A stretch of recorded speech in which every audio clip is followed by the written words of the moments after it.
अविरल मलिक जी, साफ तौर पर आरोप लग रहे हैं कि बुलडोजर कार्रवाई राजनीति से प्रेरित है।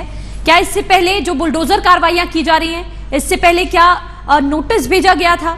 क्योंकि इस तरह की प्रतिक्रियाएं भी लोगों के सामने आई हैं कि हम 5-5 सालों से 10-10 सालों से या फिर जब से हम स्टार्टिंग से वहीं पे रह रहे हैं, तो बुलडोजर कार्रवाई करने के पीछे क्या उद्देश्य है? और सरकारी जमीन अब क्यों याद आई? सरकारी जमीन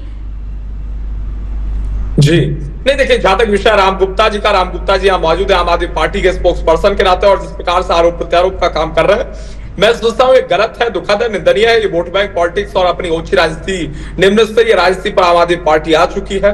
उसके साथ साथ ये 5 इंजन गिनवा रहे थे, 5 तरीके की सरकारों की बात कर रहे थे, विभिन्न सरकारों की बात कर रहे थे, और ये प्रवचन भारतीय जनता पार्टी को और हमारी सरकार को देने का काम कर रहे थे, रेखा गुप्ता जी के नेतृत्व वाली सरकार को।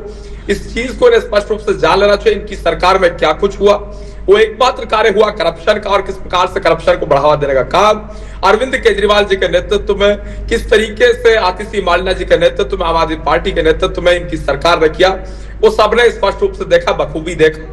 और इसीलिए दिल्ली प्रदेश की जनता ने मुंहतोड़ जवाब दिया। वो सबने देखा, सबके मध्य में है, और मुंहतोड़ जवाब भी इस रूप में दिया कि अरविंद केजरीवाल विधायक भी नहीं बन सके। जो प्रधानमंत्री बनने का सपना देख रहे थे, वो व्यक्ति विधायक ना बन पाए।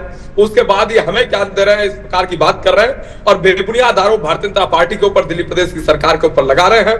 मैं सोचता हूँ ये गलत है, दुखद है। नंबर 2, जहां तक विषय दिल्ली प्रदेश की सरकार का, रेखा गुप्ता जी के नेतृत्व वाली सरकार का, हमारा एक ही उद्देश्य है, दिल्ली प्रदेश का विकास हो, इंफ्रास्ट्रक्चर डेवलपमेंट हो, हेल्थ सेक्टर का डेवलपमेंट हो, एजुकेशन सेक्टर का डेवलपमेंट हो, हर क्षेत्र में विकास हो, करप्शन पूर्ण रूप से समाप्त हो, जो अरविंद केजरीवाल जी के नेतृत्व में फैलाया गया था। और जितने वायदे हमने जनता के मध्य में जाकर अपने घोषणा पत्र में किए थे, चुनाव के दौरान किए थे, प्रत्येक वायदे को पूर्ण करने का कार्य भारतीय जनता पार्टी की सरकार करेगी, रेखा गुप्ता जी के नेतृत्व वाली सरकार करेगी।